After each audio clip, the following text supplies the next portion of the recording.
માલધારીને બધાને ટોટલિંગને ફોન કરીને બોલાવ્યા છે કે હાલો ભાઈ મારે ડુંગળી ચારવાની છે, નકર મારે આમાં દાંતી મારી દેવાની હતી, પણ હું આ માલને મોઢે જાય ને એમ.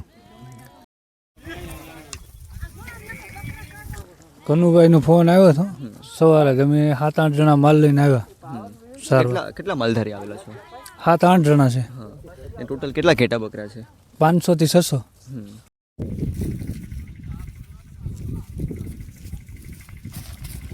સરકારને શું કે સરકાર થોડી નથી સાંભળતી, બધાને ખબર જ છે. ભૂપેન્દ્રભાઈ ઘડીક કોડીનાર આવ્યા, ઘડીક અહીંયા આવ્યા, ઓલે પણ આવ્યા, પણ કાંઈ કહેતા જ નથી.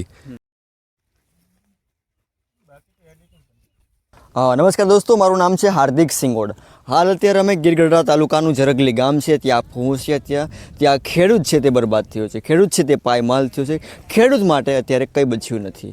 અહીંયા એક 8 વીઘાની ડુંગળીનો પાક છે, ત્યાં અત્યારે ઘેટા બકરા છોડી દેવામાં આવ્યા છે. અહીંના એક ખેડૂત છે તેની સાથે જ વાત કરશું. શું નામ આપનું? કન્નુભાઈ સૌજીભાઈ ખોટ.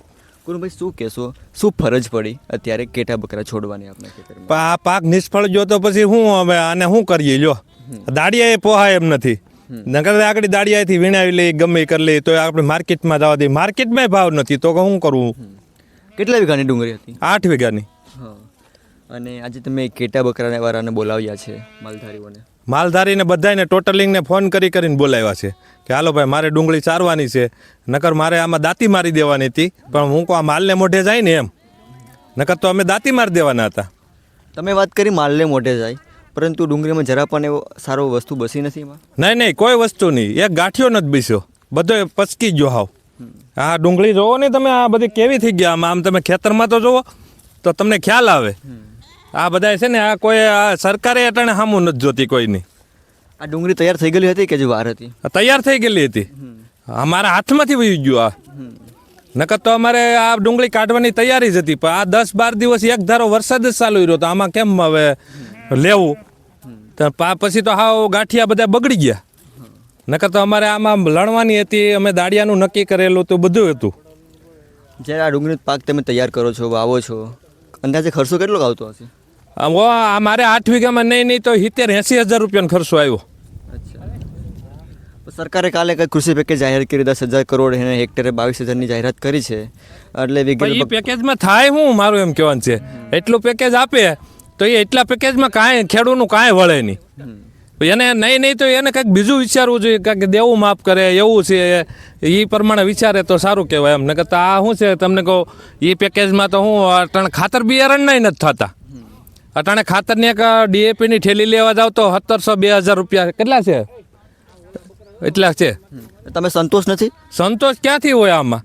ખેડૂતને સંતોષ એમ થાય કાંઈક એના ઓલા પાછું વાવેતર કરવું છે, એને કાંઈક કોઈ વસ્તુ બિયારણ લેવી છે, ખાતર પોતર લેવું છે. અટાણે મારી પાસે કાંઈ નથી. લ્યો, હું શું લઉં? મેં ત્યાં આટલું જો આમને પડતર રહેવા દેવાનું છે, કાંઈ વાવવાનું નથી. પૈસા આવે તો હું લઉં ને એમ. હવે આ સરકારે જાહેર કર્યું છે, હવે જે આવે તે તો મારી પાસે થાય તો હું લઈ, નકર પછી એમ પડ્યું રહે. બીજું તો સરકારને શું કહેવા માંગુ છો? સરકારને શું કે સરકાર થોડી નથી સાંભળતી, બધાને ખબર જ છે. ભૂપેન્દ્રભાઈ ઘડીક કોડીનાર આવ્યા, ઘડીક અહીંયા આવ્યા, ઓલે પણ આવ્યા, પણ કાંઈ કહેતા જ નથી. આ અમે 7 દિવસમાં જાહેર કરશું, એટલા દિવસમાં હજી કોઈને કાંઈ જાહેર નથી કર્યું.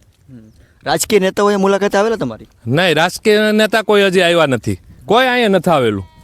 અમારે અહીંયા કોઈ હજી અમારા ગામની અંદર કોઈ હજી રાજકીય નેતા કોઈ નથી આવ્યું.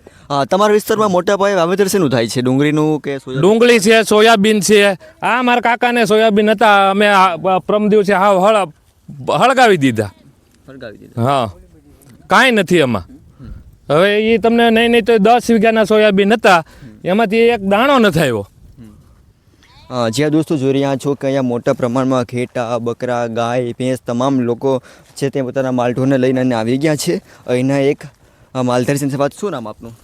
મારું નામ ગોબરભાઈ. ગોબરભાઈ, શું કહેશો, તમે અત્યારે અહીંયા આવેલા છો વાડીએ માલઢોર મતલબ ઘેટા બકરાને ચરાવવા માટે, શું કહેશો? કનુભાઈનો ફોન આવ્યો હતો સવારે કે અમે 7-8 જણા માલ લઈને આવ્યા. સારું. કેટલા માલધારી આવેલા છો? 7-8 જણા છે. ટોટલ કેટલા ઘેટા બકરા છે?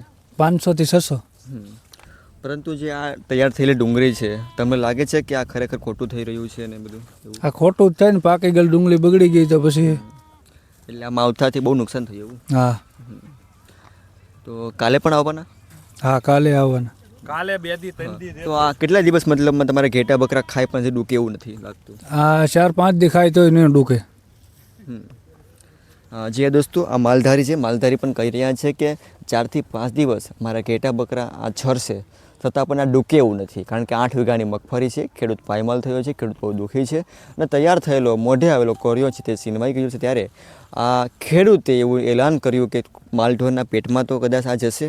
સરકારે તો પડા ઉપર પાટું મારી છે, એવી પરિસ્થિતિ હાલ અત્યારે સામે આવી રહી છે, પરંતુ ખેડૂત છે તે દાનવીર છે. કહી રહ્યા છે કે ટ્રેક્ટર નથી ચલાવવું, અમારે જે દાંતી આવે ચલાવી નથી, પરંતુ એના ઉપર અમે માલઢોરને ચરાવ્યું જેથી કરીને માલઢોરનું પેટ ભરાય.